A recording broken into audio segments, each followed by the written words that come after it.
Нека носим и още срама по челото. Синила от бича следи от теглото. Нека спомен люти от дни на позор да висне като облак в нашия кръгозор. Нека ни отрича историята. Века. Нека е трагично името ни.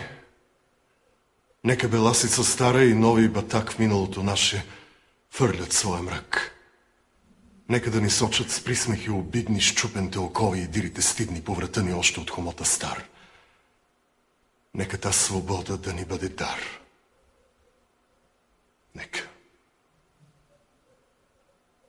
Но ние знаем, че в нашето недавно свети нещо ново. Има нещо славно, що гордо разтупва нашите гърди и в нас чувства силни, големи плоди. Защото там не иде навръх планината, що небето синьо крепи с рамената. Издига се някой див, чутовен връх, покрит с бели кости и с кървав мах. На безсмъртен подвиг паметник огромен. Защото в Балкана има един спомен. Има едно име, що вечно живее в нашата история, като легенда грей. Едно име ново, голямо, антично, като Термопили, славно, безгранично. Що отговор дава и смива срамът. И на клеветата строшава зъбът. О, шипка! 3 деня младите дружини как прохода бранят. Горските долини трепетно повтарят, на боя реват пристъпи ужасни. 12 път гъсти орди лазят по урвата дива и тела я стелят и кръв я залива.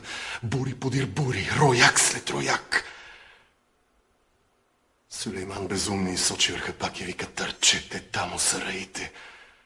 И ордите тръгват с викове сърдити и Аллах грамовно въздухът разпра. Върхът отговори с други вик: ура!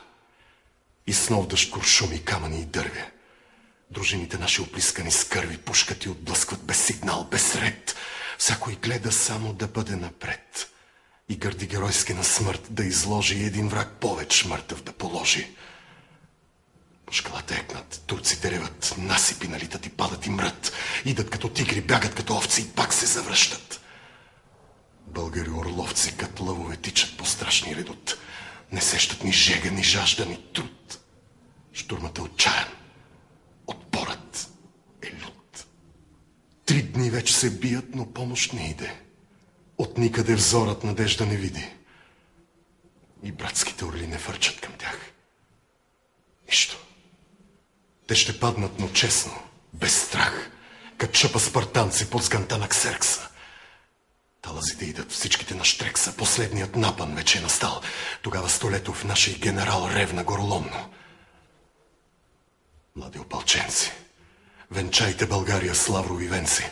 На вашата сила царят повери прохода, войната и себе дори. При тези думи силни, дружините горди очакват геройски душманските орди. Бесни, шумещи, о, геройски час! Вълните намират канари тогаз, патроните липсват, но волите траят. Щикът се пречупва, гърдите остаят. И сладката радост до крак да измрат. Пред цяла вселена на то славен ръд, с една смърт юнашка и с една победа. България цяла сега нази гледа.